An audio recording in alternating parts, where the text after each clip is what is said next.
The rescuer trap. Some nice people do not keep getting hurt because they love deeply.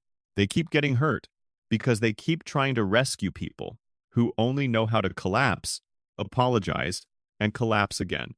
And the hardest truth is this: saving someone can feel like love, even when it is slowly destroying you. Always the one they call. Maybe you are the one people call when everything falls apart. You answer late-night messages. You calm their chaos. You fix what they broke. And you tell yourself this is just what caring people do. But over time, something starts happening. Their life keeps falling apart, and your peace keeps disappearing with it. You become less like a person and more like an emergency room. Always open, always available, always cleaning up damage that was never yours to carry. And the longer you play the rescuer, the harder it becomes to admit this truth. Some people do not want saving. They only want access to someone who will keep saving them. When helping becomes identity. Nice people often become rescuers long before they realize it.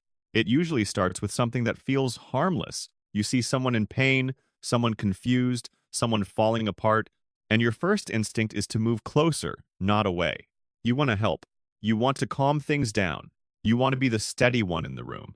And at first, that can look like kindness in its purest form. But for some people, helping does not stay helping. It slowly becomes identity. You become the one who listens, the one who understands, the one who stays when things get messy. And without noticing it, you start feeling valuable only when you are useful. Needed feels meaningful. Being the strong one feels safe. Carrying other people gives you a role, and that role starts to feel like love. That is why rescuing can become so natural to nice people. It is not just compassion. It is also comfort. It gives you a reason to stay, a reason to matter, and a reason to avoid asking a harder question. If no one needed saving, would you still feel enough? Why you choose the wrong people. The problem is not that nice people care. The problem is who their care gets attached to. They are often drawn to people who seem wounded, overwhelmed, or unstable. Someone who always has a crisis. Someone who always needs one more chance. Someone who looks like they are almost ready to change. And that is where the trap begins. Because pain can look honest. Chaos can look deep. And brokenness can make you feel important. You start thinking your presence is making a difference. You believe that if you stay calm enough, love enough, or give enough, this person will finally become who they keep promising to be. But many rescuers do not choose people who truly want healing. They choose people who create urgency, people who pull others in with emotional fires, people who always need support but resist responsibility. And if you're a nice person, that pattern can feel strangely familiar. Not because it is healthy, but because being needed feels like connection. So you stay close to people who keep collapsing, because their chaos gives you a role, and that role makes it harder to see that you are not building love. You are managing damage. The hidden reward of being needed. What makes this pattern so hard to break is that rescuing does not only drain you, it also rewards you. It gives you a place in someone's life that feels clear and important. When they panic, they call you. When they fall apart, you matter. When they need calming, fixing, or saving, you immediately know who you are. And for people who secretly fear being ordinary, unseen, or emotionally replaceable, that role can feel powerful. This is the hidden reward of being the rescuer. You may feel exhausted, but you also feel chosen. You may feel burdened, but you also feel essential. And that makes it dangerous. Because once your identity starts depending on being needed, peace can start to feel empty. Healthy people may feel less magnetic. Stable love may feel less intense. A calm connection may even feel boring, compared to the emotional highs of being the one who always shows up. That is why some nice people do not just rescue others. They build their self-worth inside that role. And once that happens, walking away no longer feels like setting a boundary. It feels like losing the very thing that made them feel valuable. The quiet cost of rescuing. But no matter how meaningful that role feels, it comes with a cost. The more you become responsible for someone else's chaos, the less space you have for your own life.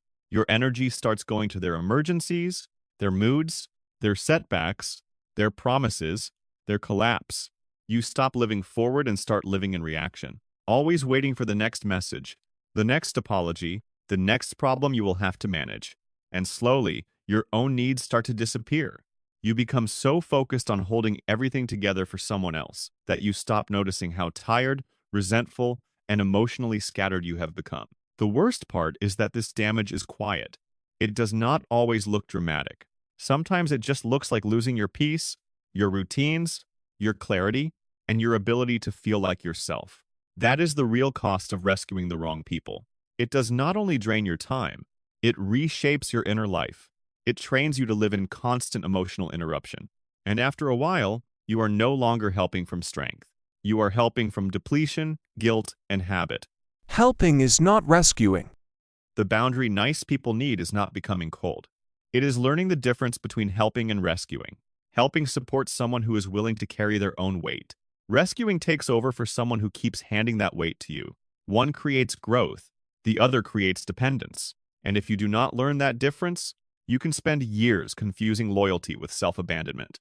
This is where mature kindness begins. You can care about someone and still refuse to become their emotional system. You can understand their pain and still step back from their pattern. You can love someone and still stop protecting them from consequences they refuse to face. That is not cruelty. That is clarity. Because the truth is, the right people will not need you to collapse with them in order to stay connected. They will meet your care with responsibility. They will accept support without turning it into a role you must live inside. And the wrong people will often call your boundaries selfish. The moment your rescue stops being available, that is why walking away from the wrong role is not betrayal. It is the first honest sign that your kindness finally includes you too. When kindness includes you. If you keep rescuing the wrong people, it does not mean your heart is weak. It means your kindness has been living without a boundary. And that boundary is not about loving less. It is about finally seeing that not everyone who needs you is meant to keep having access to you. Real care does not require you to disappear. So if this pattern feels familiar, maybe your next step is not to save better. Maybe it is to step back, see clearly, and choose peace before guilt.